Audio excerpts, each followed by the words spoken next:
Por la presentación, muchas gracias por la invitación y sobre todo estoy muy contenta de poder darle la bienvenida a María Fernanda aquí entre nosotros. Veo entre el público a muchos alumnos, colegas traductores, entonces seguramente al final de este debate vamos a poder organizar otra cosa, sobre todo la traducción y la publicación de algunos de tus cuentos en checo. Yo antes de presentarte quisiera explicar cómo te descubrí, porque fue una gran casualidad. Estaba buscando textos para mis clases de traducción literaria, que siempre trato de buscar cuentos de autores contemporáneos, o sea, surfeo en varias revistas literarias y de repente, por pura casualidad, encontré el cuento Subasta, que es exactamente el cuento que se va a leer hoy. Me encantó, lo compartí en Facebook y lo traduje con mis estudiantes. Y la traducción de Gabriela Lisníková, que está también aquí, se va a presentar hoy en checo para acompañar para el público checo tu lectura en español. Entonces, yo encantada de poder conocerte así, por lo menos por el Zoom, porque tengo que decir que sufro mucho de tener que dar mis clases por el Zoom, pero en este caso el Zoom es maravilloso porque nos permite estar en contacto contigo, con el Ecuador. Entonces, para presentarte, ya dije que estás en el Ecuador, que fue una cosa que no me resultaba muy clara porque naciste en la ciudad de Guayaquil, en el Ecuador, en 1976. Estudiaste también ahí literatura, que desde chica, como dicen todas las entrevistas, te interesabas mucho por la lectura. Y también te encargó un taller de periodismo. Y yo creo que las dos cosas influyeron mucho en tu carrera literaria, la literatura y también el periodismo. Porque, si se puede decir, gracias al periodismo, fuiste luego a España, cuando trabajabas, creo, para el diario El Universo, para cubrir la ola de inmigrantes ecuatorianos que se iban a España cuando la crisis en el Ecuador en 2004. Y ahí, para ser testigo de esta migración, escribiste muchas crónicas, muchos artículos y se puede decir que entraste al mundo de la escritura, primero publicando crónicas sobre los inmigrantes, varias historias de inmigrantes, y poco a poco empezaste a escribir cuentos y a publicar también obra de ficción. Yo creo que según lo que encontré,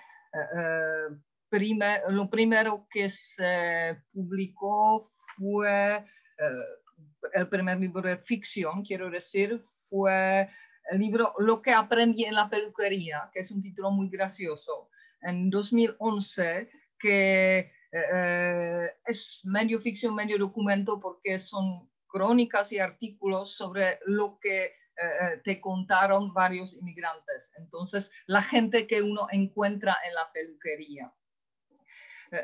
En 2002 fuiste seleccionada entre los latinos más influyentes de España, que eso es un galardón muy interesante. Luego publicaste otro libro de crónicas, Permiso de Residencia, 2013. Y lo que fue muy importante, creo, que en 2016 te dieron el premio Cosecha Ñ de relato por un relato tuyo, y gracias a eso se fijaron en ti los editores, supongo, de una editorial española que tiene un buen renombre por buscar a autores de calidad, por descubrir a nuevos autores, que es la editorial Página de Espuma. Y en la editorial Página de Espuma se publicó en 2018 la primera colección de relato llamada Pelea de Gallos. Con esta vamos a empezar. Este año María Fernanda Ampuero publicó otro libro de relatos que tiene un nombre todavía más atroz, Sacrificios Humanos, pero creo que si lo vemos desde este punto de vista de de las historias muy fuertes, muy violentas, muy duras. Creo que el primer libro es más atroz que el segundo, a pesar del título del segundo. También se publicó en la misma editorial Páginas de Espuma. Esta primera colección llamada Pelea de Gallos es una lectura muy fuerte. Son relatos sobre la violencia, sobre todo la violencia en la familia, la violencia entre los hermanos, pero también la violencia social, la violencia clasista, la violencia racista. Y todos los relatos que componen este libro muestran el abuso, en general el abuso de poder. O sea, es verdad que el núcleo es la familia y la violencia dentro de la familia es el rasgo más duro, pero no es solo la familia. Como dije, la atención se centra en estas relaciones de poder que permiten abusar del otro. Pero al final del libro, el último cuento que aparece tiene como una pizca de esperanza, porque la protagonista al final de este cuento, que también es una esposa abusada por su marido, que sufren en la casa el bullying y el maltrato físico y psíquico, al final tiene un mínimo gesto de rebeldía, porque haciendo compras no compra lo que el marido le pidió. Eso me encantó, como dentro de este contexto tan duro del libro, al final aparece este gesto, que es un gesto mínimo, pero que sí es un gesto de esperanza. ¿Fuiste tú quien puso este relato al final del libro o te lo sugirió tu editor? Bueno, pues antes que nada, muchas gracias, Luisa, gracias al Instituto Cervantes de Praga, gracias Agnieszka por esto y gracias a todos los que sé que están y que están permitiendo que esto ocurra, los trabajadores del Instituto Cervantes. Yo me siento increíblemente favorecida, increíblemente honrada de estar con ustedes. Imagínense una chica del sur de Guayaquil, de un lugar del que casi nadie sabe nada, es un lugar extraño para todo el mundo, digamos, una oye Buenos Aires o una oye Río de Janeiro y piensa en algo, aunque sea, ¿no? Una oye, yo qué sé, Cartagena y se imagina algo, pero es que Guayaquil es una ciudad que se conoce muy poco y que está bastante en la periferia. Y además yo nací en la periferia de esa ciudad, con lo cual jamás imaginé, jamás, nunca en la vida, que a alguien tan lejos como Praga le fuera a interesar cualquier cosa que yo hiciera en la vida. Eso para mí es casi un sueño, como si estuviese soñando, en verdad. Así que muchas gracias por la invitación, estoy súper conmovida y por el interés en lo que hago. Es verdad que el cuento, el último cuento de Pelea de Gallos, deja abierta una puerta a una pequeña esperanza.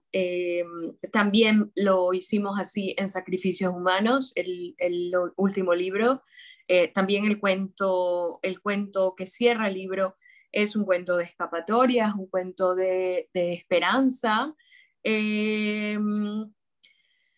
En Pelea de Gallos tengo que reconocer que yo, a pesar de que yo estudié literatura y llevaba muchos años metida en el mundo de la literatura, ya sea como crítica literaria, como profesora, gran lectora toda mi vida, pero el armar un libro es una cosa que yo no sabía hacer y tampoco te quiero decir que ya lo sé hacer, pero que al menos tengo un poco de sospecha, como intuición de por dónde debe ir, ¿no?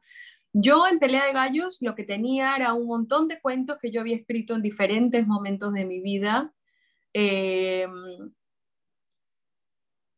que estaban ahí, que no, digamos, yo no tenía la aspiración de ser escritora de ficción y de publicar mis cuentos. Yo debo decir que sí tuve esa aspiración cuando era muy jovencita, cuando tenía 18, 19, 20, sí que, sí que consideraba en esos tiempos, sí que consideraba que yo iba a ser una escritora de ficción. Tenía mucha seguridad en mí misma, ¿no? La seguridad que además tiene la gente muy joven. Pero también, por otro lado, tenía una cierta inseguridad, no una cierta, mucha inseguridad, porque soy mujer y porque en países como el nuestro, no sé cómo es en el vuestro, pero en países como este, la mujer no debe tener demasiadas aspiraciones. Es algo que se castiga, ¿no? ¿Y cómo se castiga? Diciendo, nunca va a pasar, ¿no? Es como un poco, es una especie de romper tus sueños para que tú misma no te encuentres con la decepción, ¿no? Es como romperlos antes. Eh, y a mí me pasó eso. Yo empecé a mostrarle lo que escribía a los grandes escritores de aquel momento en Ecuador, que, como saben, era un canon muy masculino. La literatura ecuatoriana y la literatura latinoamericana en general, me atrevería a decir, y la literatura mundial ha sido una literatura que tiene un canon muy masculino. Y lo que se conocía como literatura ecuatoriana era literatura escrita por hombres. Y yo, obviamente, fui donde los hombres a preguntarles qué les parecía lo que yo hacía. Y las respuestas fueron el silencio, fueron esto es muy cursi, imagínense lo que yo hago que sea cursi. Eh, esto, como esto no está bien, ¿no? Esto, buen intento, ¿no? Como le das a un perro, ¿no? Como buen chico, ¿no? Y yo le dejé esa parte de mi vida, esa parte de mi carrera, esa parte de mi cerebro y de mi alma, de mi espíritu, la dejé ir. Pero yo seguía escribiendo para mí, por mí, y pues en los ordenadores sucesivos de mi vida siempre había una carpeta que decía cuentos. Y entonces, cuando llegó lo de Pelea de Gallos, lo que pasó es que yo tenía un montón de cuentos dispersos de diferentes momentos de mi vida y con eso se encontró el editor de Páginas de Espuma, Juan Casamayor. Y tengo la impresión de que cerrar el libro con esa esperanza fue una idea de él. Yo, como te digo, yo no sabía, yo no me imaginaba que hacer un libro era algo distinto de unir cuentos, pero no, hacer un libro de relatos no es poner cuentos al tuntún. El libro también tiene que tener una estructura y eso lo aprendí para este segundo libro, que ya hay una cosa como más de respiración que no había en el primero. Pero, pero sí era importante, sobre todo después de haber abierto con un cuento tan brutal, era importante cerrar el libro con una cierta esperanza de salvación, una cierta esperanza, no un final feliz.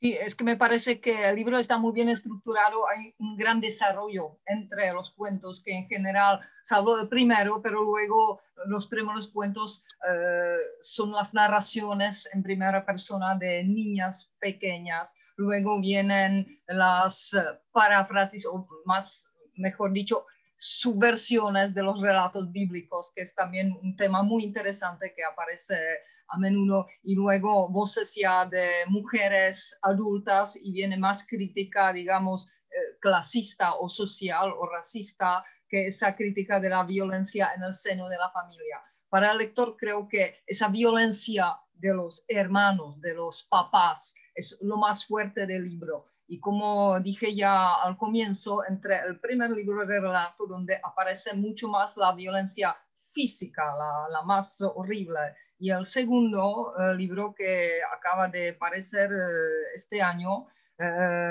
hay un pequeño cambio que en el segundo libro la violencia se desplaza más hacia lo mental y también aparece más, digamos, el horror tal como lo conocemos de las películas, ese algo, esa amenaza de algo horrible que aflora desde las profundidades de nuestro propio inconsciente, que tiene un papel mucho más importante en este segundo tomo. Pero yo lo que quería también subrayar es que hay una voluntad de estilo o de una búsqueda de la voz narradora que me parece también muy interesante, porque no todos los relatos están escritos con el mismo estilo. Aparece la narración en primera persona, aparece también la narración en la segunda persona en el cuento Pasión, justamente, que es como la subversión de la vida de María Magdalena y su relación con el Jesús, muy interesante. También aparece una voz colectiva, que es como una voz colectiva femenina, la voz de las sirvientas anónimas que cuentan lo que pasa en sus casas. Y al final del segundo tomo también hay un cuento donde aparecen solo verbos en el infinitivo. No hay ni primera persona, ni segunda, ni tercera, ni ninguna persona en el plural, solo en el infinitivo. ¿Es una búsqueda racional de estilo o es que cada tema se te ofrece con otra posibilidad para expresarlo? Pues es que creo que la gramática, la sintaxis, la persona en la que hablas, todo eso, y quizás voy a decir algo obvio, pero todo eso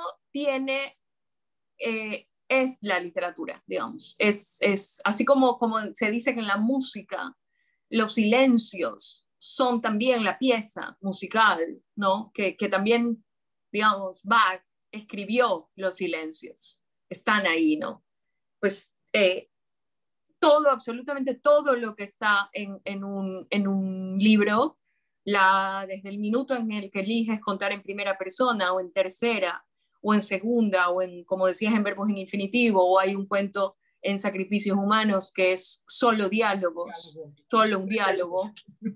Eso tiene que ver, o sea, la gramática, sí, las elecciones gramaticales tienen que ver con una atmósfera que yo quiero construir. Es decir, hay en los cuentos bíblicos una cosa que yo intento que sea un poco como parábola, ¿no? Que tenga un poco ese aire de la parábola, de los textos que están en la Biblia. Porque me parece que para el lector es muy interesante la inmersión en esta forma de narrar que se hermane con lo que se está narrando. O sea, el qué es tan importante como el cómo, ¿no? Como el cómo se cuenta. En el caso de Freaks, que es el cuento que está escrito en verbos en infinitivo, para mí había una cosa de instrucciones. Las instrucciones siempre están en verbos en infinitivo, ¿no? Conéctela, no sé qué, con no sé qué, ¿no? Hágala tal y cual. Y me parecía interesante que sean unas instrucciones, una especie de instrucciones, un cuento que es sobre el bullying y que es, además, que es como un poco un mito, es un poco, yo intento como una creación de un mito, ¿no? De este niño perseguido que salva a este otro niño, a este otro bebé, y se convierten en sirenas, ¿no? Entonces, me encantaba mezclar lo del tono de instrucciones, que es tan frío, ¿no? Haga esto, mire acá, con una creación de una mitología, ¿no? Y en el caso, por ejemplo, de Sacrificios, que es este cuento donde esta pareja habla y habla, me parecía interesante que existiera la sensación de que ellos están solos. Porque lo que pasa cuando hay un narrador es que el narrador acompaña también. Y a mí me gustaba la idea de que se sintiera esa soledad. Es una pareja, un matrimonio de varios años ya, solos, además perdidos en un laberinto. Me gustaba la idea de que el lector sintiera esa soledad. O sea, no hay ni siquiera una voz diciendo, y entonces él dio la vuelta y miró. No, o sea, no hay ni siquiera esa compañía. Están absolutamente solos y además están absolutamente a merced de lo que está en ese laberinto, ¿no? Entonces, muchas gracias por esta pregunta que no me la suelen hacer y que a mí, bueno, a mí me gusta mucho la oportunidad de poder hablar de esas elecciones que no sé si siempre son adecuadas, no sé si siempre son acertadas, pero que son las decisiones que una cuando está escribiendo va tomando, ¿no? Pero, por ejemplo, en Pasión, que es el cuento del que hablabas de María Magdalena, eh, yo siempre estuve segura de que había que hablarle, o sea, que había que hablarle un tú, ¿no? Que había que hablarle un tú porque era involucrar al lector, que el lector sintiera que es ese personaje, ¿no? Entonces, eso se logra hablándole a un tú, como cuando escribes una carta, ¿no? Cuando haces lo epistolar. Así que bueno, eso.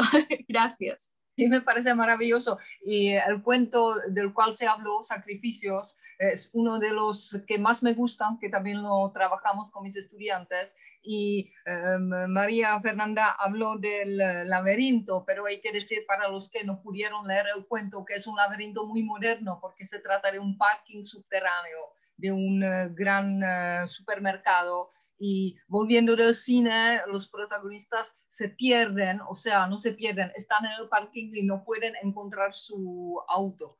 Y de repente pasan muchas cosas y ahí de nuevo veo la conexión con los mitos porque al final aparece algo innomable como el minotauro del mito antiguo. Entonces es maravilloso este cuento.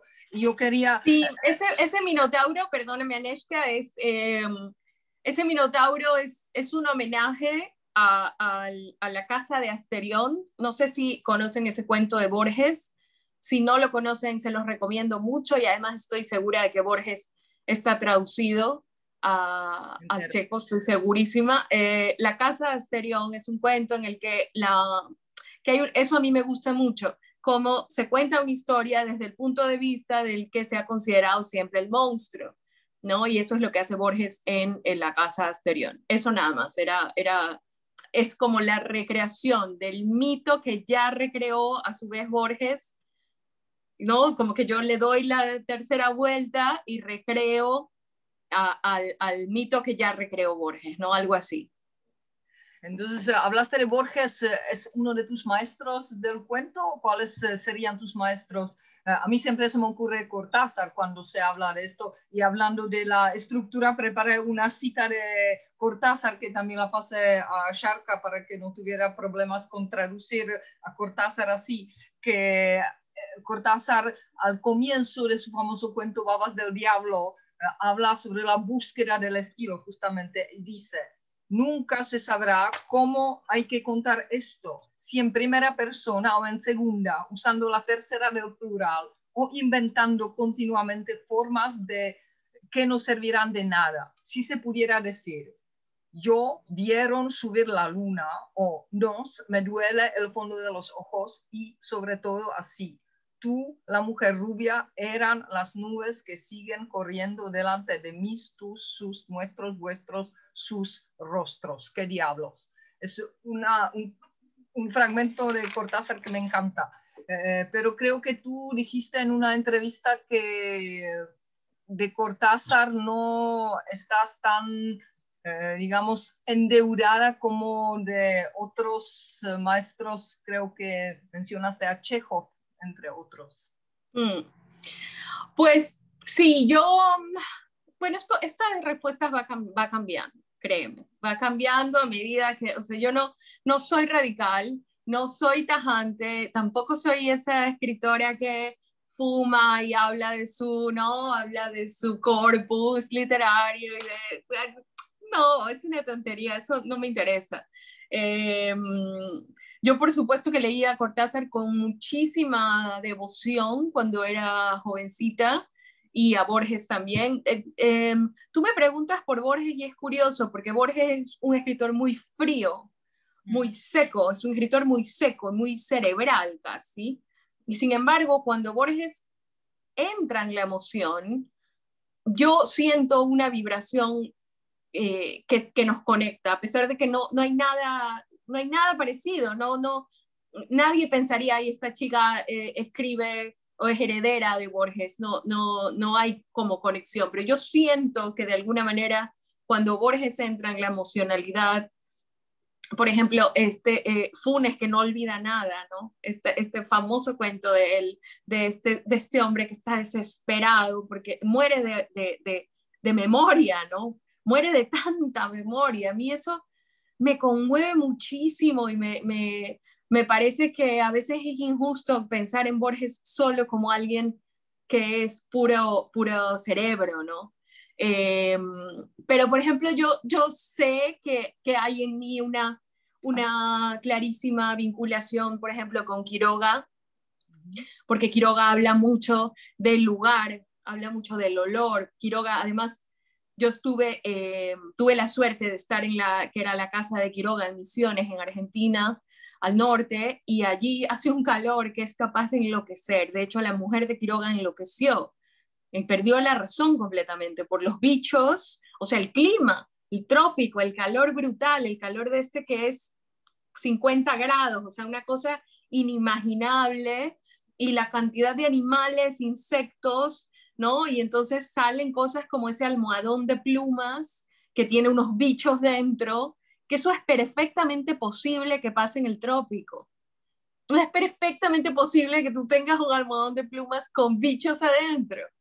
Entonces, sí que siento que de alguna manera Quiroga o Rulfo incluso con esta cosa de los lugares devastados, inhóspitos, donde es difícil la vida, se ve sobre todo en Sacrificios Humanos, me parece que es donde he insistido mucho más en la atmósfera del agobio del trópico, porque pasa una cosa bueno, con la gente que no vive aquí, y es que piensa que vivir en el trópico es como un sueño, como vivir de vacaciones todo el año, porque ustedes vienen 2 semanas o 3 semanas de sus vacaciones a tomar el sol ¿no? y a vivir y a comer pescado y a tomar coco.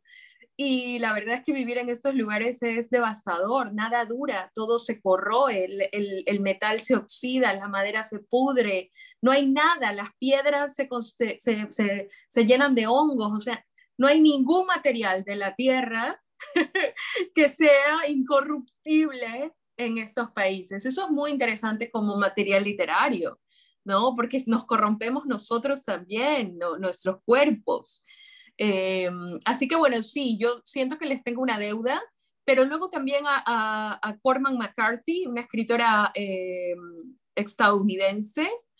Yo la descubrí también muy joven y me encanta cómo ella dice muchas cosas sin contar muchas cosas, cómo ella habla de la infancia también, no sé si recuerdas Reloj sin manecillas,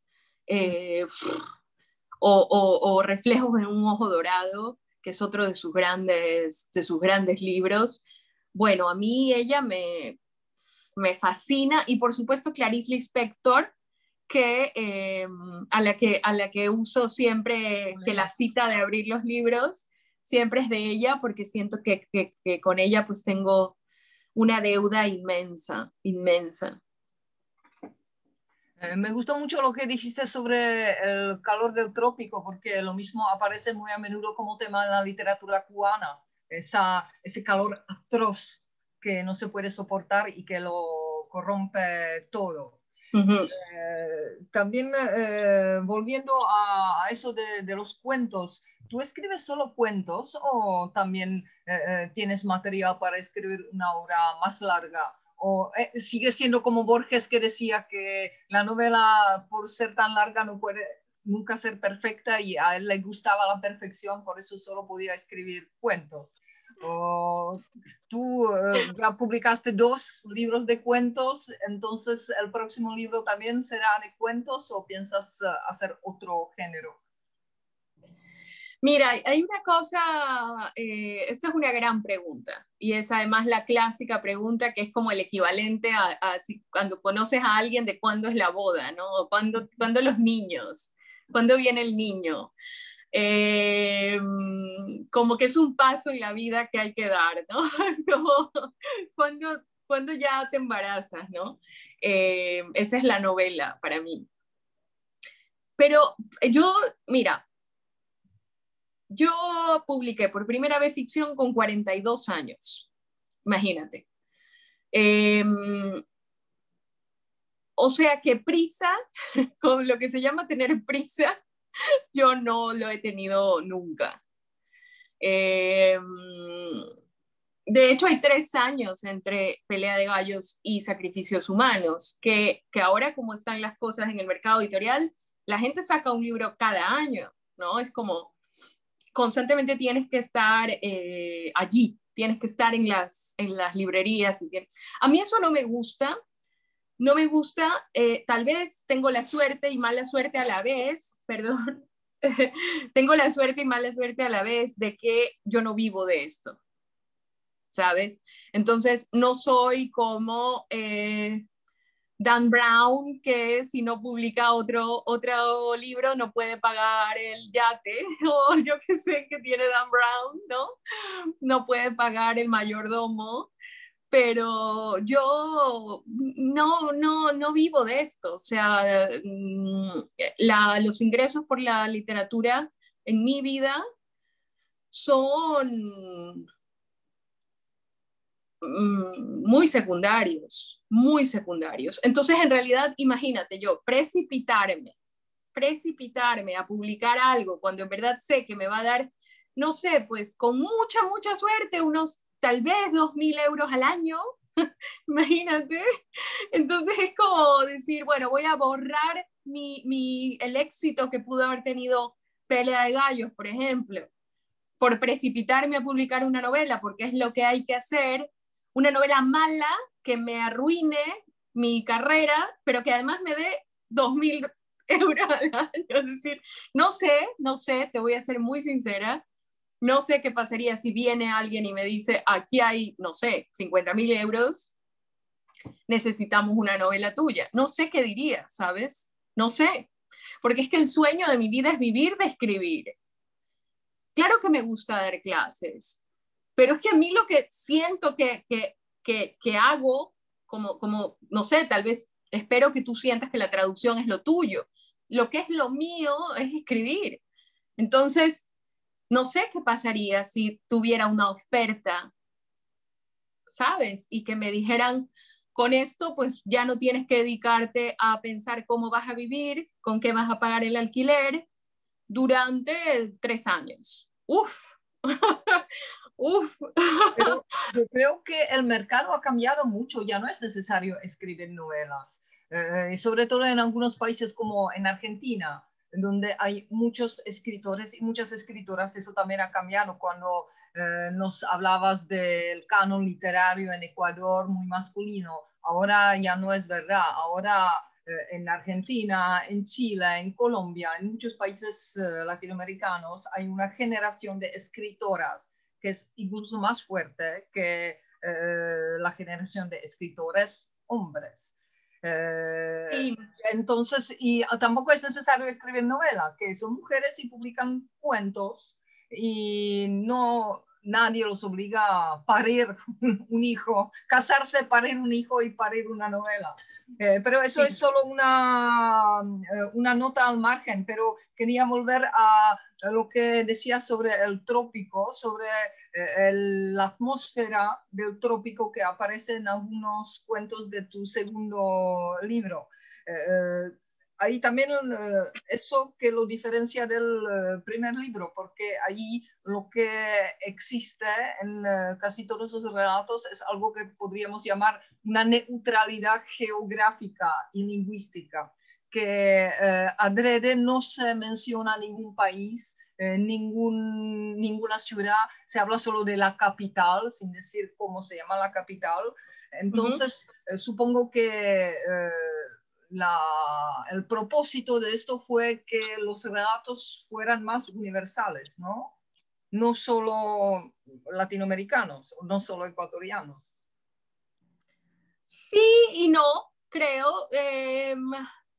Digamos, hay cosas que son muy claras, bueno, para mí, en mi cabeza, ¿no? De que decir, hay lugares o hay cosas que se narran, que pasan en los cuentos, que es impensable que pasen en otros sitios, ¿no?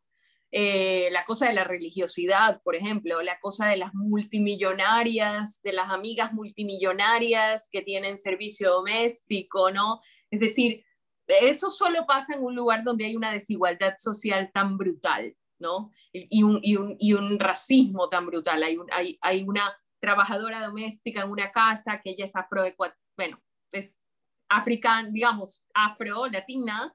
Es decir, hay muchas cosas que yo siento que no es necesario que se incida en que tienen que ver con el imaginario latinoamericano, ¿no? Pero sí, ¿sabes qué? Es un tema de estética más que de otra cosa. O sea, probablemente pueda tener 1000 lecturas, pero para mí es un tema estético. Para mí me parecen feos los nombres de las calles, me parece feo. O sea, yo tengo una cosa que es, pues probablemente le pase a muchos otros escritores, pero a mí ver o sea, ver la página con las letras escritas, tiene la página sin leer nada, sin saber qué dice, la propia página casi pictórico. Me explico, como ver un cuadro. Tiene que tener una armonía. Y los nombres de las calles no me parecen armónicos, ni los nombres de las ciudades, no sé, y los nombres de los países. Me parece que pierde esa belleza, esa cosa. Probablemente tenga que ver también con que yo crecí leyendo cuentos de hadas, donde no se decía nunca, era un reino muy lejano, ¿no? Y por lo que hablábamos antes, porque por Borges y eso que no se sabía dónde era. Bueno, en Samantha Schweblin también es lo mismo, la escritora argentina de la Sí, literatura fantástica. sí, la conozco muy bien, sí. Sí, bueno, es probable que Mónica Ojeda, que es mi compatriota también, que tiene una novela maravillosa que se llama Mandíbula, tampoco pone los nombres de las ciudades. Me parece que pues tal vez es eso, la pulsión estética, más que ninguna otra cosa. Uh-huh. Y tampoco aparecen muchos modismos ecuatorianos, ¿no? Que prácticamente, bueno, aparece la palabra huevón que puede funcionar en Ecuador, en Colombia, en Perú, en Chile un poco diferente, pero sí nos da cuenta de la región, digamos. Pero es verdad que muchos críticos dicen justamente eso es un rasgo que hace que este libro sea mucho más universal, que lo pueden leer como su propio en cualquier lugar del mundo. Bueno, más bien en la América Latina. Es verdad que en Europa la situación es tan diferente, no hay tantos contrastes tan drásticos como en la América Latina. Que pues hay muchos...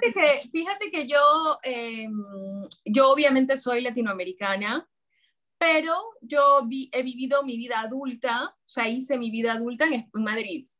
Entonces, yo lo que sí no hago es elegir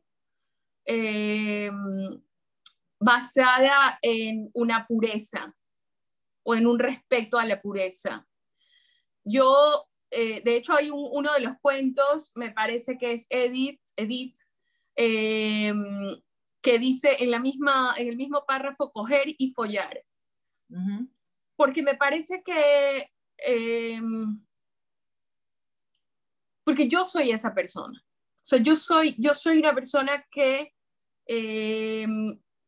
traspasa las fronteras lingüísticas dentro del castellano, porque además tú que eres traductora sabes perfectamente que el habla de España no tiene nada que ver con el habla latinoamericana y que luego, aparte de eso, dentro de Latinoamérica hay un montón de hablas que no son hermanas entre sí, o sea, son súper diferentes, y que incluso dentro de España hay un montón de formas de hablar que son diferentes. Entonces, yo siento que tras 20 años de vivir en España, puedo transitar esas diferencias como sin avergonzarme, sin estar dubitativa, ¿no? Como si, ¿qué va a pasar si uso? No, porque yo uso esas palabras.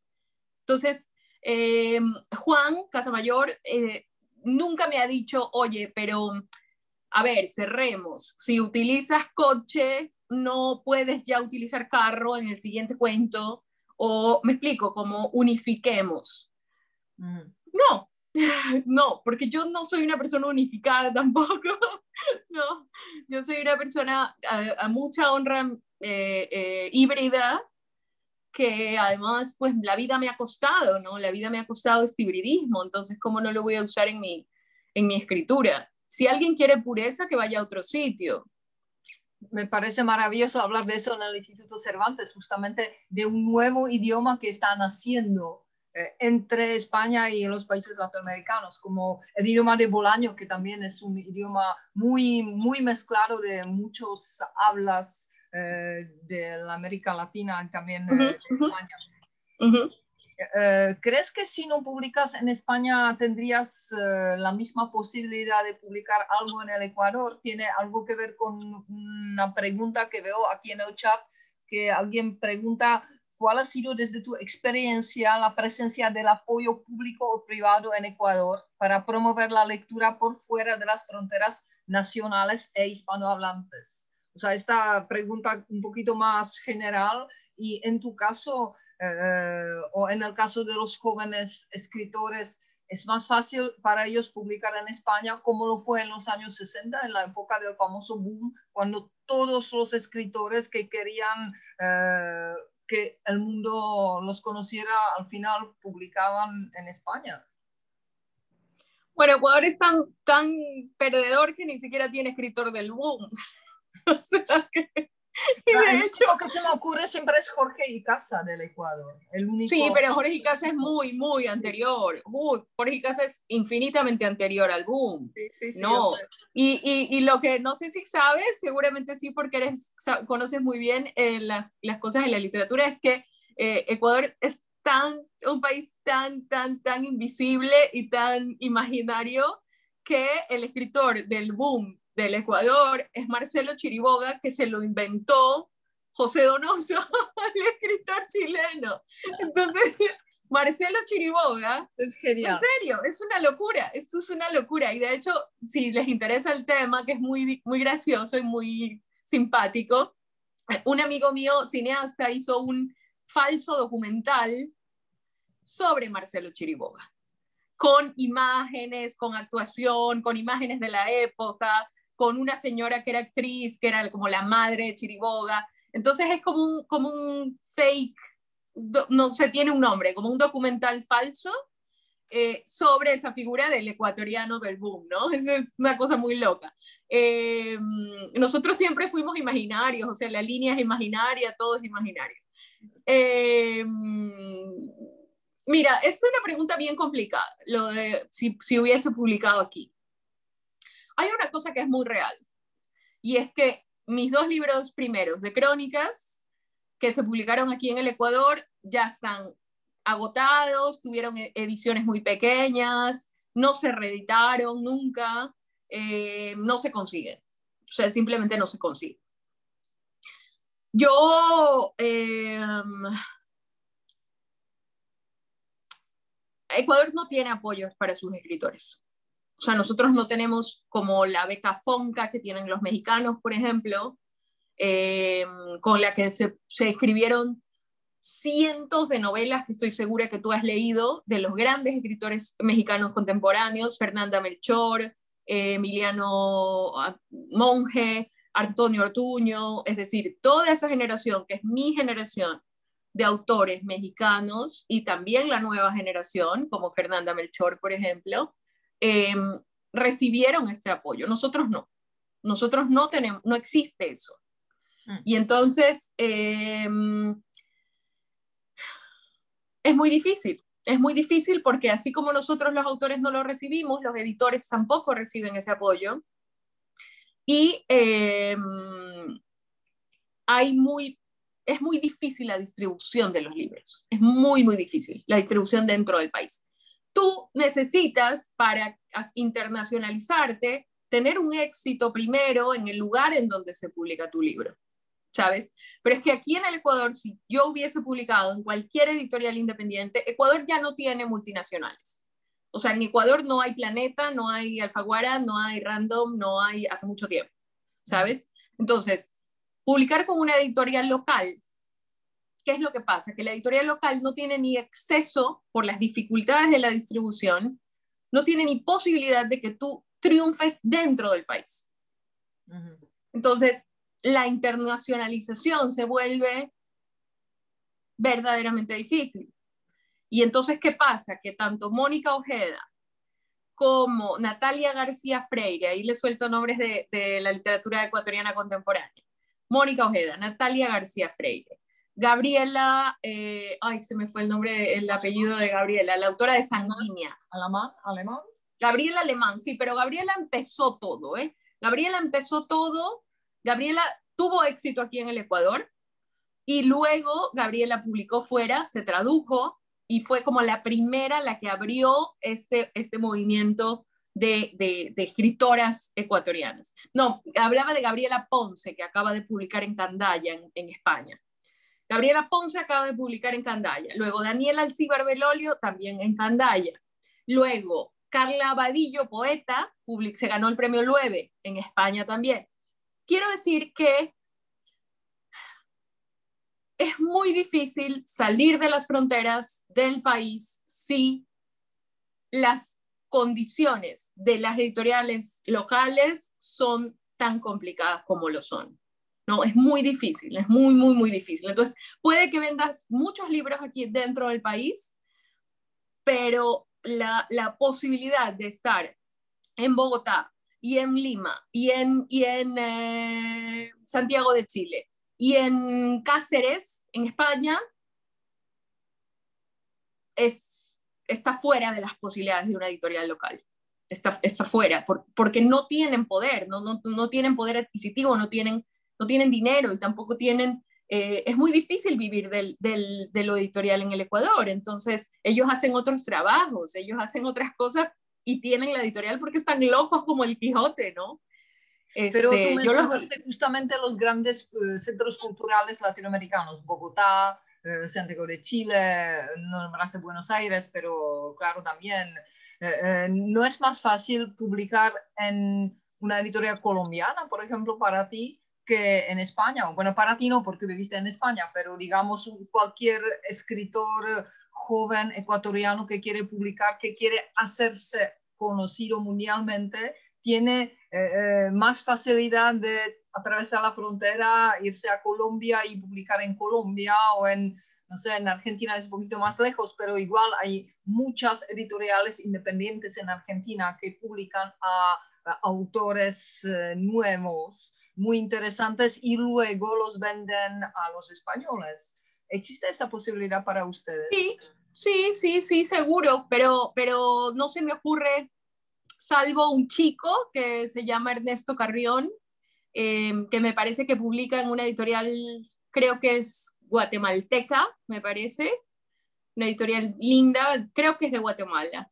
Y creo que Solange Rodríguez, otra autora que también publica en España, con Candaya, me parece que publicó en Peso Pluma, que es peruano.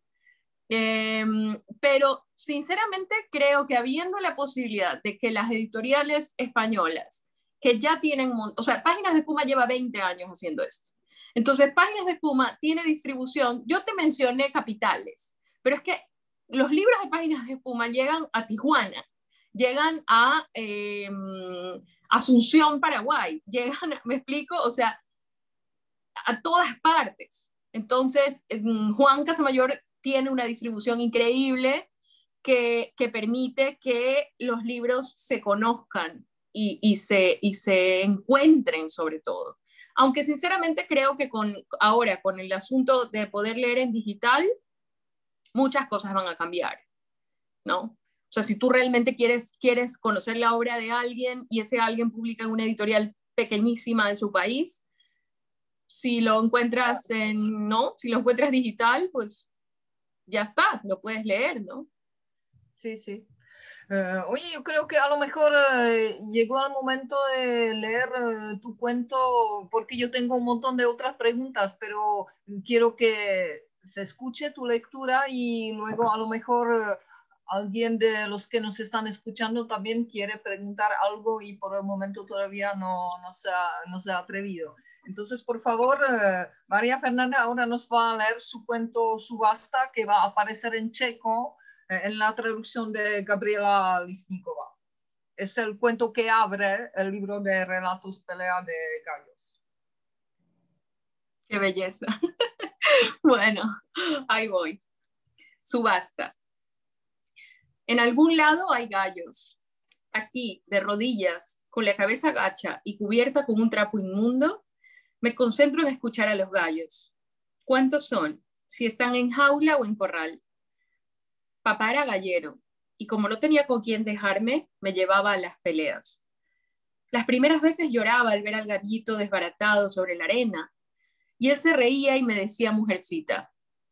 Por la noche, gallos gigantes, vampiros, devoraban mis tripas, gritaba, y él venía a mi cama y me volvía a decir mujercita.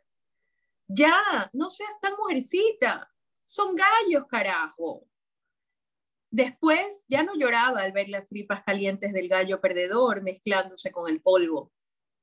Yo era quien recogía esa bola de plumas y vísceras y la llevaba al contenedor de la basura. Yo les decía, adiós, gallito, sé feliz en el cielo donde hay miles de gusanos y campo y maíz y familias que aman a los gallitos. De camino, siempre algún señor gallero me daba un caramelo o una moneda por tocarme o besarme o tocarlo y besarlo. Tenía miedo de que si se lo decía a papá, volviera a llamarme mujercita. Ya, no seas tan mujercita, son galleros, carajo. Una noche a un gallo le explotó la barriga mientras lo llevaba en mis brazos como a una muñeca. Y descubrí que esos señores tan machos que gritaban y asusaban para que un gallo abriera en canal a otro, les daba asco la caca y la sangre y las vísceras del gallo muerto. Así que me llenaban las manos, las rodillas y la cara con esa mezcla y ya no me jodían con besos ni pendejadas. Le decían a mi papá, tu hija es una monstrua. Y él respondía que más monstruos eran ellos y después les chocaba los vasitos de licor. Más monstruo vos, salud. El olor dentro de una gallera es asqueroso. A veces me quedaba dormida en una esquina debajo de las graderías y despertaba con algún hombre de esos mirándome la ropa interior por debajo del uniforme del colegio. Por eso, antes de quedarme dormida, me metía la cabeza de un gallo en medio de las piernas. Una o muchas, un cinturón de cabezas de gallitos. Levantar una falda y encontrarse cabecitas arrancadas tampoco gustaba a los machos. A veces, papá me despertaba para que tirara a la basura a otro gallo despanzurrado. A veces iba al mismo, y los amigos le decían que para qué mierda tenía la muchacha, que sí era un maricón. Él se iba con el gallo descuajaringado chorreando sangre. Desde la puerta les tiraba un beso. Los amigos se reían. Sé que aquí, en algún lado, hay gallos, porque reconocería ese olor a miles de kilómetros. El olor de mi vida, el olor de mi padre. Huele a sangre, a hombre, a caca, a licor barato, a sudor agrio y a grasa industrial. No hay que ser muy inteligente para saber que este es un sitio clandestino, un lugar refundido quién sabe dónde, y que estoy muy, pero que muy jodida. Habla un hombre, tendrá unos 40. Lo imagino gordo, calvo y sucio, con camiseta blanca sin mangas, short y chancletas plásticas. Le imagino las uñas del meñique y del pulgar largas. Habla en plural. Aquí hay alguien más que yo. Aquí hay más gente de rodillas, con la cabeza gacha, cubierta por esta asquerosa tela oscura. A ver, nos vamos tranquilizando, que al primer hijo de puta que haga un solo ruido le mete un tiro en la cabeza. Si todos colaboramos, todos salimos esta noche enteros. Siento su panza contra mi cabeza y luego el cañón de la pistola. No, no bromea. Una chica llora a unos metros a mi derecha. Supongo que no ha soportado sentir la pistola en la sien. Se escucha una bofetada.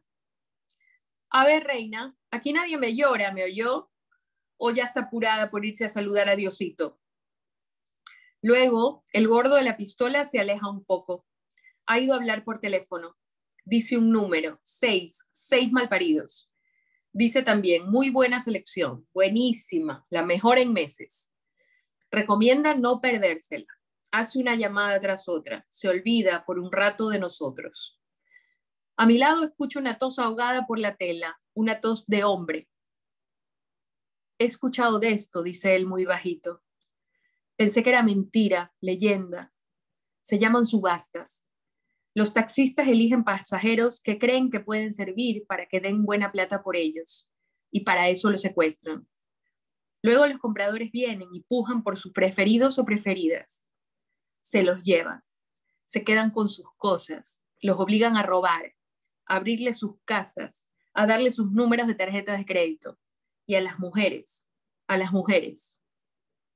¿Qué? Le digo. Escucha que soy mujer. Se queda callado. Lo primero que pensé cuando me subí al taxi esa noche fue por fin. Apoyé mi cabeza en el asiento y cerré los ojos. Había bebido unas cuantas copas y estaba tristísima. En el bar estaba el hombre por el que tenía que fingir amistad. A él y a su mujer. Siempre finjo, soy buena fingiendo. Pero cuando me subí al taxi exhalé y dije, qué alivio, voy a casa a llorar a gritos.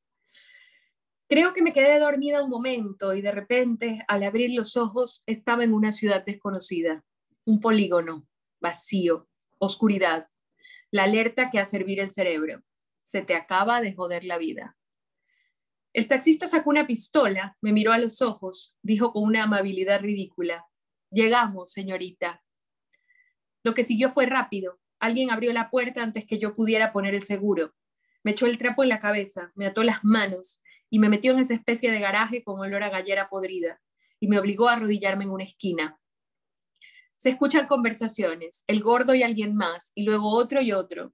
Llega gente, se escuchan risas, destapar cerveza. Empieza a oler a María y alguna otra mierda picante. El hombre que está a mi lado hace rato que ya no me dice que esté tranquila. Se lo debe estar diciendo a sí mismo. Mencionó antes que tenía un bebé de 8 meses y un niño de 3. Estará pensando en ellos y en esos tipos drogados entrando en la urbanización privada en la que vive. Sí, está pensando en eso. En él saludando al guardia de seguridad como todas las noches desde que su carro está en el taller.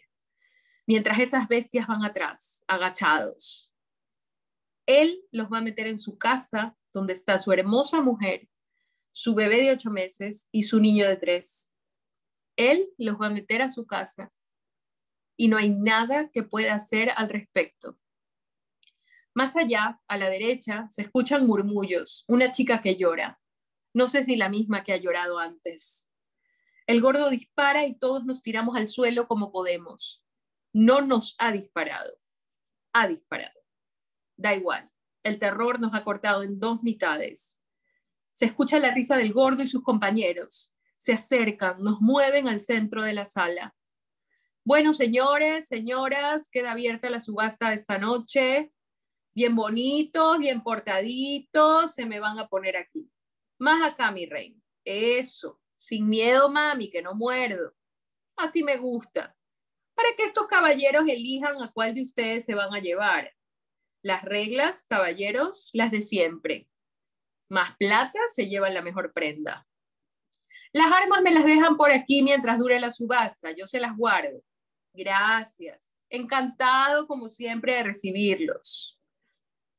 El gordo nos va presentando como si dirigiera el programa de televisión más repugnante del mundo. No podemos verlos, pero sabemos que hay ladrones mirándonos, eligiéndonos, y violadores. Seguro que hay violadores y asesinos. Tal vez hay asesinos o algo peor. Damas y caballeros, al gordo no les gustan los que lloriquean, ni los que dicen que tienen niños, ni los que gritan a la desesperada, no sabes con quién te estás metiendo. No.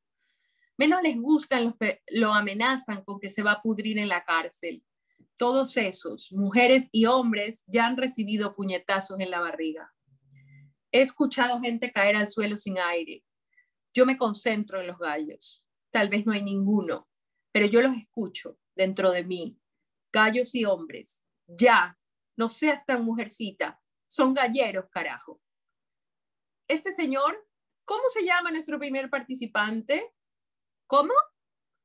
Hable fuerte, amigo. Ricardo, bienvenido.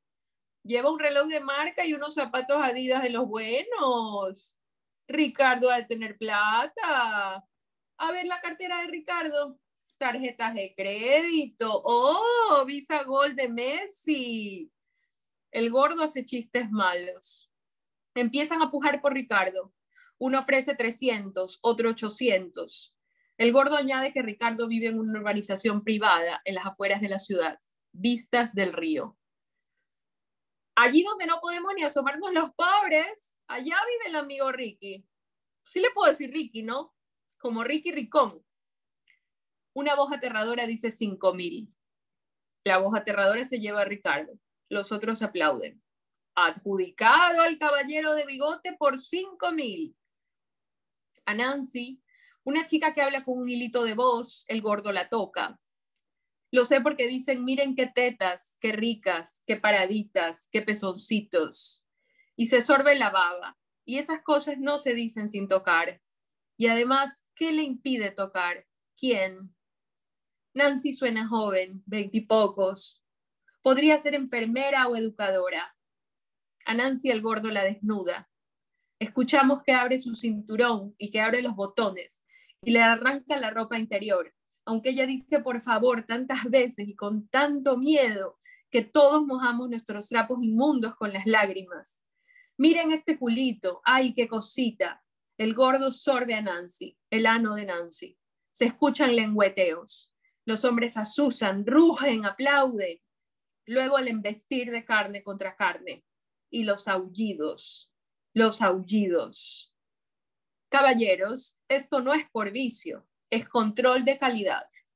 Le doy un 10. Ahí la limpian bien bonito y una delicia a nuestra amiga Nancy. Debe ser hermosa porque ofrecen de inmediato 2,000, 3, 3,500. Venden a Nancy en 3,500. El sexo es más barato que la plata.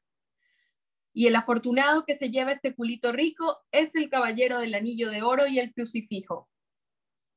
Nos van vendiendo uno a uno. Al chico que está a mi lado, al del bebé de 8 meses y el niño de 3. Perdón. Al del bebé de 8 meses y el niño de 3. El gordo ha logrado sacarle toda la información posible y ahora es un pez gordísimo para la subasta. Plata en diferentes cuentas, alto ejecutivo, hijo de un empresario, obras de arte, hijos, mujer. El tipo es la lotería. Seguramente lo secuestrarán y pedirán un rescate. La puja empieza en 5,000, sube hasta 10, 15,000. Se para en 20. Alguien con quien nadie se quiere meter ha ofrecido los 20. Una voz nueva ha venido solo para esto. No estaba para perder tiempo en pendejadas. El gordo no hace ningún comentario. Cuando me toca a mí, pienso en los gallos. Cierro los ojos y abro mis esfínteres. Esto es lo más importante que haré en mi vida, así que lo haré bien. Me baño las piernas, los pies, el suelo. Estoy en el centro de la sala, rodeada por delincuentes, exhibida ante ellos como una res, y como una res vacío mi vientre. Como puedo, froto una pierna contra la otra. Adopto la posición de una muñeca destripada. Grito como una loca. Agito la cabeza, mascullo obscenidades, palabras inventadas, las cosas que les decía a los gallos del cielo con maíz y gusanos infinitos. Sé que el gordo está a punto de dispararme. En cambio, me revienta la boca de un manazo. Me parto la lengua de un mordisco. La sangre empieza a caer por mi pecho, a bajar por mi estómago, a mezclarse con la mierda y la orina. Empiezo a reír, enajenada, a reír, a reír, a reír. El gordo no sabe qué hacer. ¿Cuánto dan por este monstruo? Nadie quiere dar nada. El gordo ofrece mi reloj, mi teléfono, mi cartera. Todo es barato, chino. Me coge las tetas para ver si la cosa se anima y chillo. 15, 20. Pero nada, nadie. Me tiran a un patio, me bañan con una manguera de lavar carros y luego, mojada, me suben a un carro que me deja, descalza, aturdida, en la vía perimetral.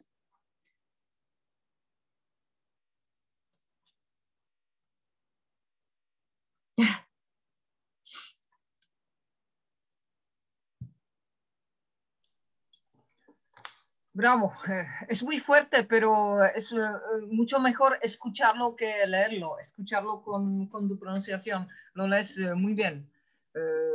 No quiero decir me encantó porque no se puede decir desde el punto de vista del tema, pero es de veras muy fuerte. Justamente hay una pregunta que tengo que hacer. ¿Dónde encuentras temas para tus relatos y hay algo de autobiográfico? No, no digo en este cuento, pero en los dos libros. Que siempre a mí me pregunta la gente cuando le doy a leer algo así, me dicen, pero qué horror, es algo que la pobre tuvo que vivir ella misma. O sea, ¿cuál es la proporción de lo escuchado y de lo autobiográfico en tus relatos? Bueno, Subasta tiene una historia muy graciosa, no muy graciosa, pero muy, muy extraña, porque yo pues, hasta el día de hoy estoy casi segura, ya no sé nada, pero yo estaba segura de que a mí, quien me había contado que esta era una práctica que se hacía, eh, no sé si en Colombia o en México, la verdad no me acuerdo, pero yo estaba segura que un amigo mío periodista me había contado esto. Y que me dijo, mira, hay unos secuestros de unos taxistas y que luego llevan a la gente a que la subaste. Y entonces, bueno, yo después escribí este cuento y un día le dije, ¿sabes qué? Escribí un cuento que está más o menos basado en lo que me contaste de esta práctica de subastar a las personas. Y entonces me dijo que él nunca me había contado esto, que él jamás había escuchado hablar de esto. Entonces ya o sea, hay algo muy raro ahí, hay algo muy raro en el origen de subasta, la verdad, muy, muy raro. Yo nunca he ido a una gallera, salvo una vez que el libro se publicó, sí que un fotógrafo me llevó a una gallera, pero nunca he visto una pelea, no creo que lo soporte. Pero también cuando salió el libro publicado, mi mamá me dijo que a ella su abuelo la llevaba a las galleras, que su abuelo era gallero y que las llevaba a las galleras, ¿no? Entonces, yo de eso no me acordaba tampoco. Entonces es como muy raro, el origen de subasta es muy, muy raro. La verdad no sé cómo, dónde está el origen, la verdad. Pero luego sí, claro, hay mucho de autobiográfico, es curioso porque hay muchas cosas que la gente cree que son autobiográficas que no lo son, y luego otras que no se imaginan que son autobiográficas que sí lo son, ¿no? Esa es pues la cosa de Flaubert, ¿no? De Madame Bovary soy yo. Eh, no sé, no sé hasta qué punto hacemos alcanzar el significado de la palabra autobiográfico, ¿sabes? O sea, las emociones, la sensación de peligro, claro que es autobiográfica, ¿no? La sensación de estar siendo observada, la sensación de estar, por ejemplo, en el cuento Nam, la sensación de ser una jovencita a la que nadie quiere y que se enfrenta al mundo adulto como sin comprenderlo muy bien. Bueno, esa sensación es mía, lo que pasa es que nunca vi a un señor sobreviviente de Vietnam, ¿no? En un cuarto. Es decir, que no sé hasta qué punto la gente que pregunta si es autobiográfico se está refiriendo a que exactamente pasó lo que pasa en el cuento, que en ese caso no.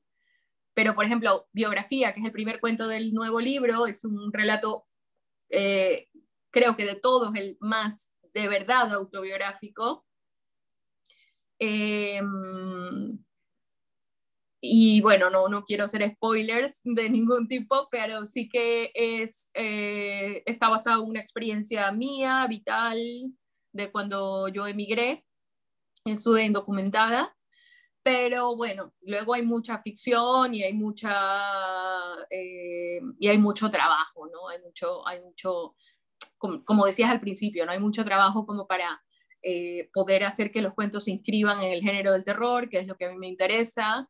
Hay que como que afinar una serie de manijas para que eso funcione, ¿no?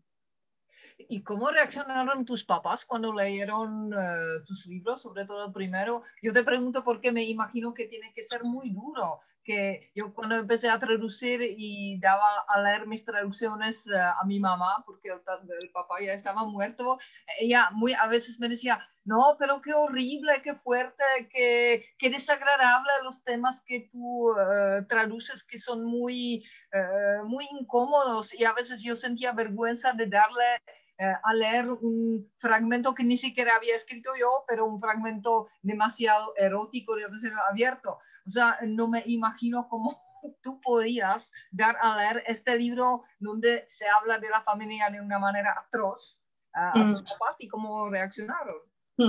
Bueno, pues es una súper pregunta, porque estos libros existen porque mi papá se murió. O sea, si mi papá siguiese vivo, si mi papá hubiese vivido hasta los 100 años, pues estos libros no existirían, así de claro. Yo recuerdo una escena de un libro de Murakami que en Japón hacen estas, ¿cómo se llaman? Bueno, que le ponen a los muertos como una ofrenda, ¿no? Hay como un altar de las personas que han muerto de la familia. Y entonces esta chica en la novela se masturba delante de ese altar, su padre apenas muerto. Y entonces esa escena que puede ser muy chocante, ¿no? Porque por el contenido sexual, para mí yo la entendí como más una toma de posición de adulta, digamos, hacer por primera vez algo adulto, ¿no? Porque su padre ya no está. Entonces, mi padre murió, me parece que un par de años antes de que saliera Pelea de Gallos. Es curiosa la relación que se establece con los padres muertos. O sea, yo estoy segura de que mi padre muerto está... Perdón que me limpio la nariz, que vino mi gato y me echó pelos. La relación que se establece con los padres muertos es maravillosa. O sea, yo sé que él está súper orgulloso de mí, pero él en vida, yo no hubiese podido soportar que él tuviera vergüenza por mí, ¿no? Y claro, mis padres, pues, son gente de clase media, de derechas, tradicionales, puritanos, no son nada intelectuales, son gente de ir a la iglesia, muy mojigatos. Entonces, claro, esto de aquí, de la niña, no tiene absolutamente nada y ellos además estaban muy acostumbrados a mi trabajo periodístico, que los llenaba de gran orgullo, porque se traducía y yo hacía investigaciones y hacía reportajes sobre refugiados sirios, sobre grandes jueces, ¿no? Sobre crisis económica. Yo no sé, estoy segura de que mi mamá haya leído Pelea de Gallos, no lo sé. Nunca hemos hablado de eso. Y, y el otro día yo estaba en casa de ella y llegaron los ejemplares de Sacrificios Humanos y obviamente le di uno. eh, bueno, ella yo creo que se puede sentir muy identificada con varios de los personajes, ¿no? Ella es la mujer de Silva en Sacrificios Humanos, pero es también la mujer de otra en El cuento del supermercado.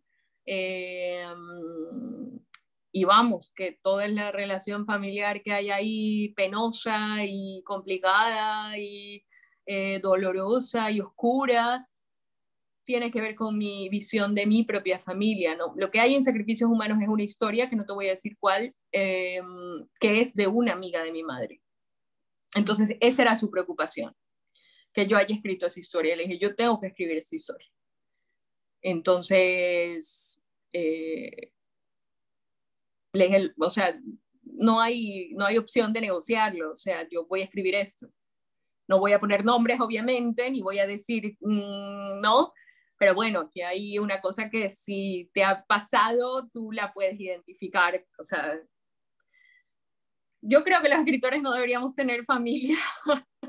Sí, tiene que ser muy difícil, supongo, para la familia. Muy, muy difícil, muy difícil. Y bueno, ella está muy orgullosa del resultado, de lo que pasa con los libros de New York Times y de las traducciones y de las cosas, no así del contenido del libro, porque nunca hemos hablado de eso. Y se puede decir que te identificas con algo que dijo Mariana Enríquez, que sé que también la lees mucho, que te sientes cercana a ella, sobre la literatura, sobre el poder de ofensa que tiene la literatura de las escritoras que publican hoy, que para qué sirve escribir de una manera para ofender al lector. Ella dijo que el sacudón de la ofensa a veces es bueno porque te enoja y te irrita y te obliga a salir del lugar confortable. Eso me parece maravilloso como para definir la literatura que te hace salir del lugar confortable. Y también se me ocurrió cuando leí esta frase el título de un libro de otra escritora, esta vez mexicana, Guadalupe Nettel, que tiene un libro de cuentos que se llama Pétalos y otras historias incómodas. Entonces me parece que esa manera de escribir para que sea incómodo, para que te sacara de tu lugar confortable, es algo muy común de la literatura de hoy y a lo mejor sobre todo de la literatura escrita por las mujeres en la América Latina. O sea, yo lo que pues la respuesta que tengo a esta es como muy básica y pido disculpas de antemano, pero, o sea, desde Gutenberg no sé cuántos libros se habrían publicado, por ahí debe haber la cifra, pero serán muchos más que los habitantes del planeta, ¿no? Y entonces, para acomodarte y para hacerte sentir cómoda, yo creo que ya estamos bien servidos. Y entonces, ¿cuál es el sentido en los tiempos que vivimos, además, que son apocalípticos? No porque yo sea exagerada. Yo les decía al principio, yo digo mucho esto y después me siento idiota y digo, ¿por qué dije eso? Pero yo vivo en la playa, no vivo en el pueblo, vivo a las afueras. Y el mar todos los días trae mucho más plástico y basura que cosas del mar. Me explico, que cosas orgánicas. O sea, ya no hay conchillas o, ¿sabes? O pedacitos de cosas o madera, o lo que hay es plástico. O sea, el mar trae todos los días plástico. Entonces, yo cada día que veo eso digo, pues aquí nos quedan 2 telediarios, o sea, y lo que ha pasado con el virus es la primera campana, o sea, entonces yo digo, escribir cosas que te amodorren y que te acomoden y que te acaricien la comodidad y el estado de confort en el que todos vivimos, pues para eso te pones Netflix, que hay millones de cosas ahí que son historias de Navidad o historias con perros. Yo no, o sea, yo el día que deje de sentir la urgencia de decir estas cosas a gritos, yo no siento tanto que quiera incomodar o ofender, como dice Mariana, sino que yo lo que quiero es gritar. Quiero gritar y que tú me escuches gritar, porque es que hay mucha gente en este mundo gritando y no la escuchamos. Entonces, quizás de esta manera en la que tú compras un libro, te lo llevas a tu casa y la persona te habla con tu propia voz en tu cabeza, puedas por fin escuchar el grito cuando lo haces tuyo, ¿no? Cuando es parte de tu cuerpo y de tu voz y de tu cabeza.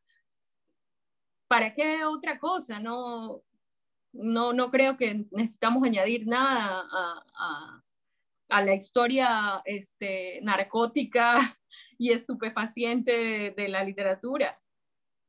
Espero que se grabe esto porque me parece un mensaje muy lindo que luego vamos a transcribir y ponerse a los estudiantes para que se lo repitan todos los días que tiene que ser la literatura. Me gustó mucho. También tiene que ver con la indagación del mal, que tú también hablas en una entrevista donde dices que incluso querías hacer un libro satánico y luego dices que quieres investigar el origen del mal desde el punto de vista femenino, que me gustó mucho porque hice la conexión con Roberto Bolaño, que también escribía para descubrir la raíz del mal, el origen del mal, el porqué del mal.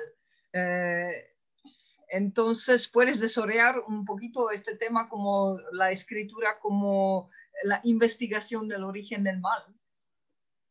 Bueno, creo que por un lado me interesa, bueno, el tema del mal me ha interesado toda la vida, porque he sido una niña muy fanática del cine de terror y sobre todo el cine de posesiones. Es dentro del género del terror, el subgénero de posesiones es mi favorito. La cosa de que algo puede entrar en ti y hacerte hablar y hacerte actuar de otra manera y ser otra cosa de lo que tú eres, eso me obsesiona desde muy chiquilla. Y entonces, creo que desde el punto de vista de alguien que quiere escribir género del terror, es muy importante, digamos, bucear en el mal y hablar y enfrentarlo y buscar el mal en ti misma. Pero como te decía, como fanática del cine, del subgénero de la posesión, siempre me pareció interesante la idea de que normalmente quien te posee, lo que te posee es una figura masculina, ¿no? Que posea al adolescente. Es una cosa medio hasta pedófila, ¿no? Como pues el clásico El Exorcista, que a esta niñita creo que tenía 13 años, una niñita que apenas le viene la regla, el diablo la convierte en otra cosa, ¿no? El demonio la posee y la convierte en otra cosa. Eso es súper interesante, ¿no? Pero, ¿qué pasaría si lo reviertes y haces que a un hombre adulto lo posea un adolescente, ¿no? Esa es la premisa, digamos, que tengo.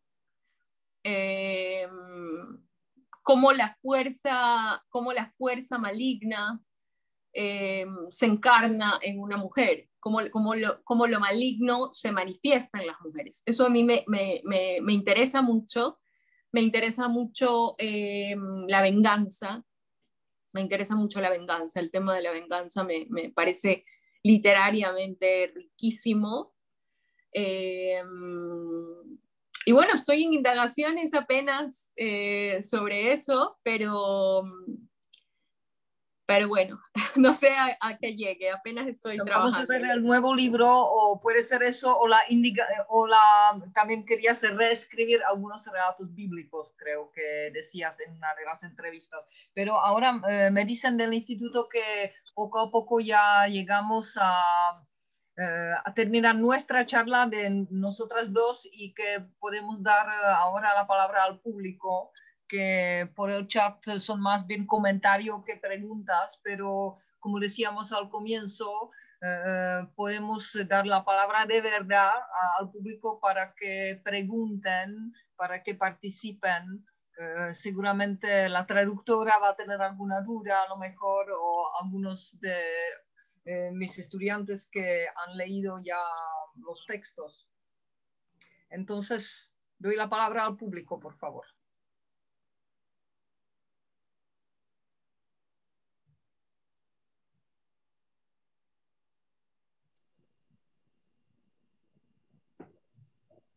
Bueno, yo estoy viendo en el chat una pregunta de Cristian Rivadeneira para Gabriela Visnikova, que le pregunta cómo de difícil fue la traducción al checo de modismos ecuatorianos que encontraste en este texto. Gabriela, ¿te animas?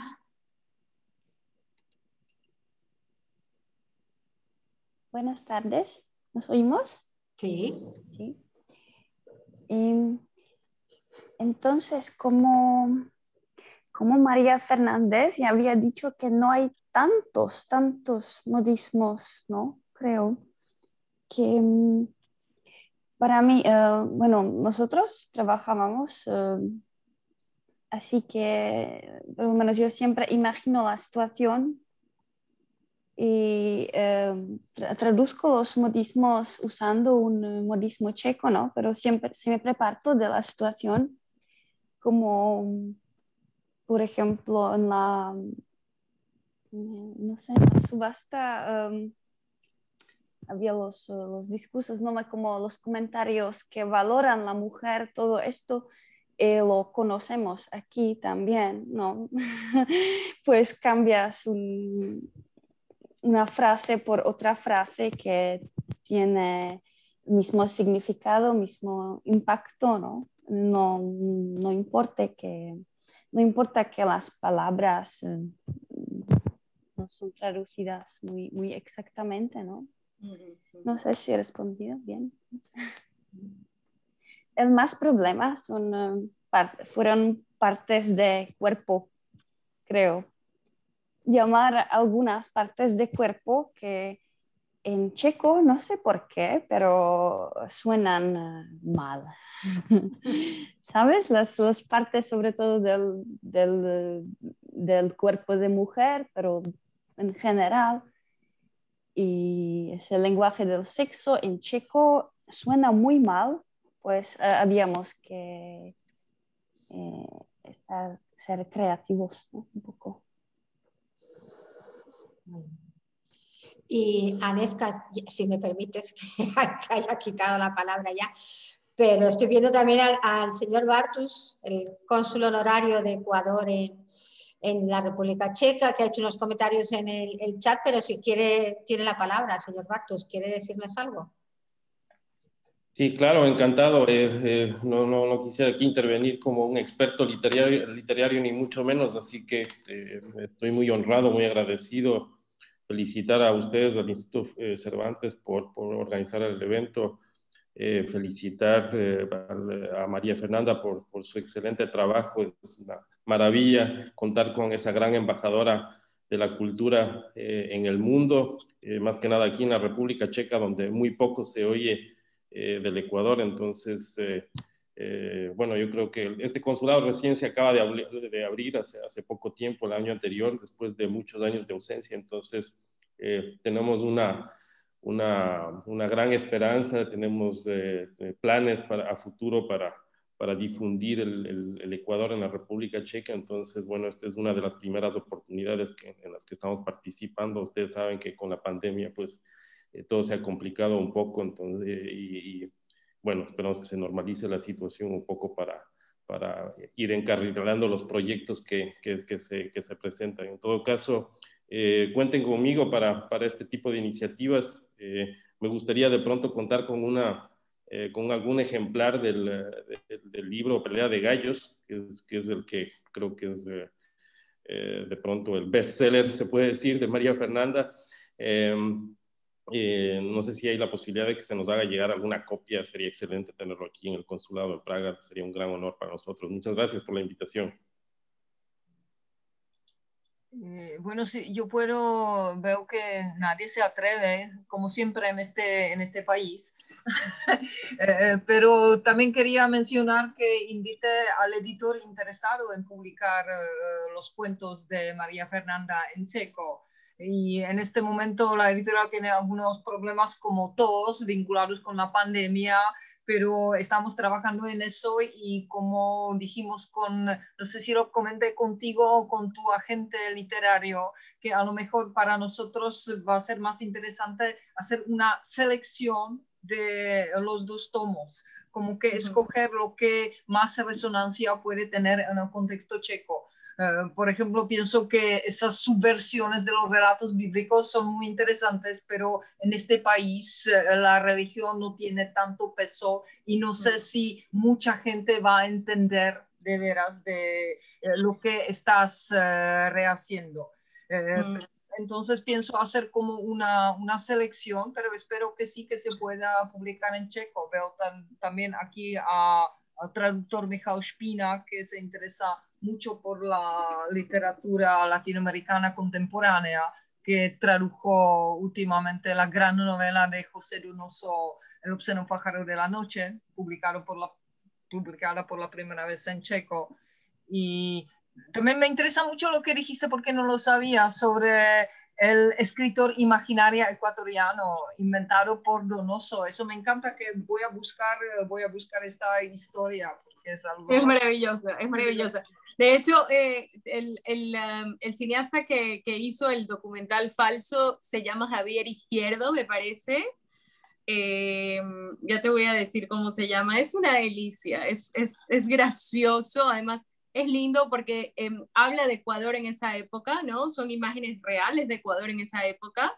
Y bueno, pues es como darle la vuelta a la cosa. A ver, el Ecuador se llama así por una línea imaginaria, entonces hay una cosa de lo imaginario rondando nuestra identidad. Entonces es bellísimo que en un país de nombre de una línea imaginaria, el autor del boom de ese país sea imaginario también, ¿no? A mí, bueno, a mí me gusta mucho, me enternece, no sé, me pareció que el documental es bello. Y me parece que sí, que es de Javier Izquierdo. Un secreto en la caja se llama. Ajá, lo voy a buscar.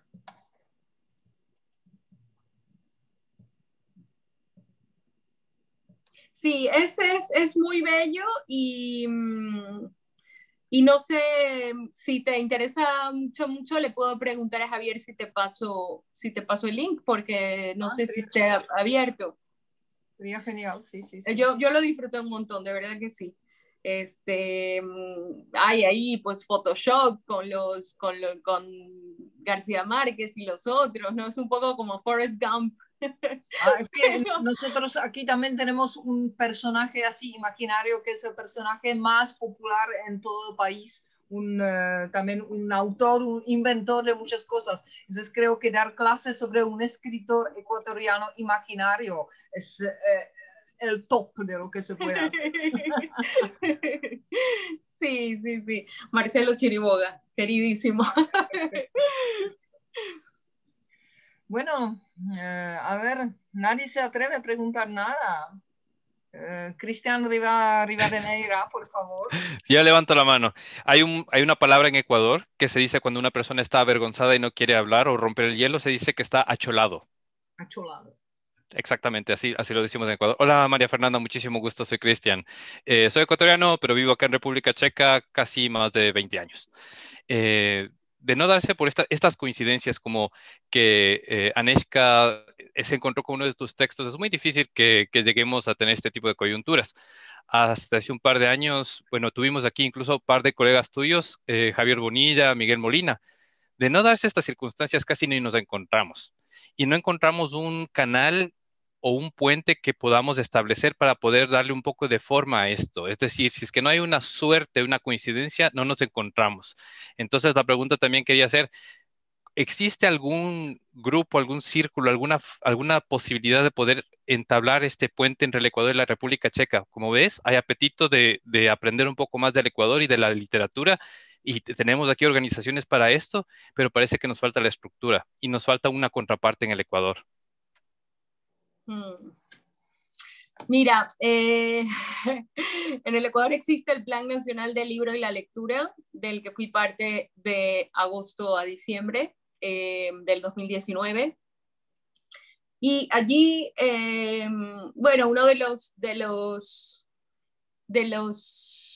esfuerzos, por decirlo así, que tampoco me gusta eso de, ay, yo hice, y me cae mal ese autoalabarse, ¿no?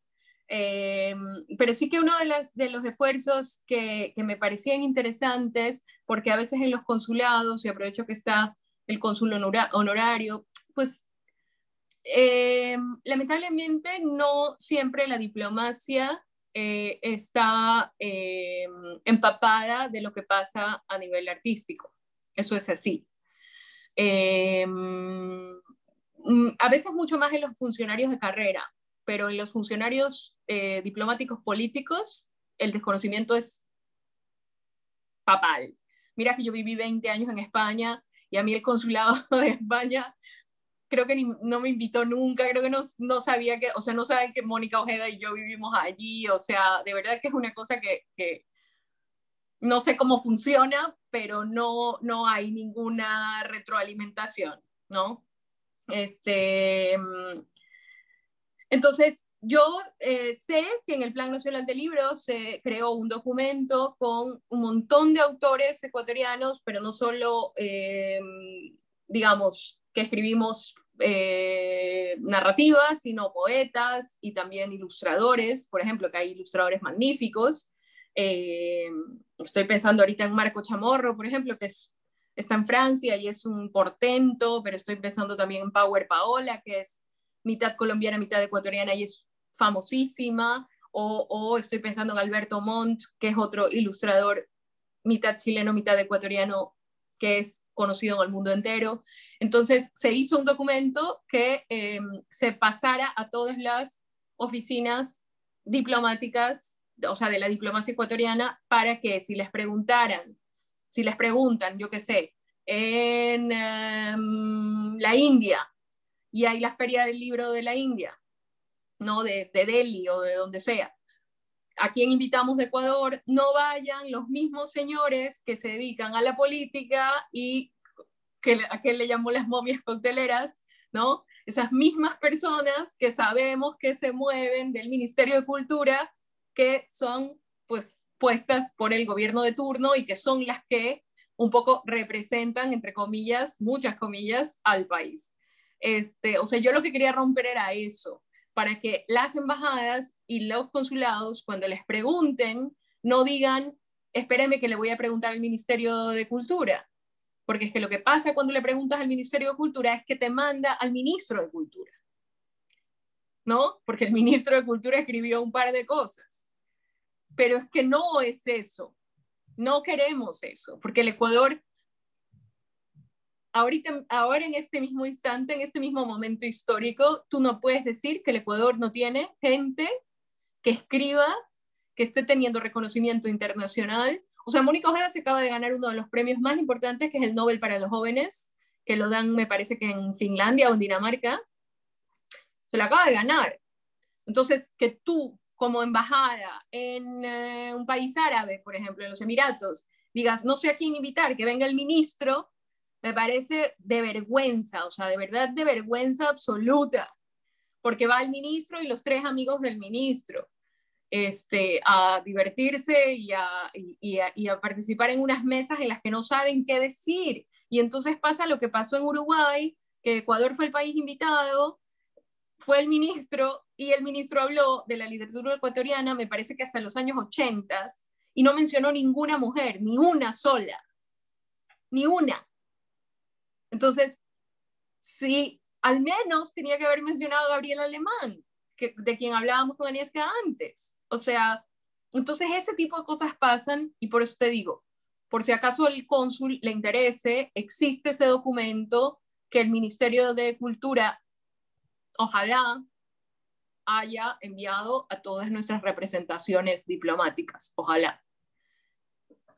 Bueno, lo siento mucho, pero ya me están señalando que el tiempo se nos está acabando, pero yo creo que finalizamos este evento maravilloso. Muchas gracias al Instituto Cervantes, muchas gracias a María Fernanda, a todos los que estuvieron con nosotros y nos escucharon, y creo que a lo mejor podemos organizar otro debate sin la necesidad de la traducción. Podemos ponernos en contacto con los ecuatorianos en la República Checa, con la María Fernanda y con toda la gente interesada en tu literatura, y seguir el debate por el Zoom, que eso sí se puede, otro día, en otra ocasión, si les parece. Yo encantada, muchas gracias. Bueno, Bueno, muchas gracias. Gracias.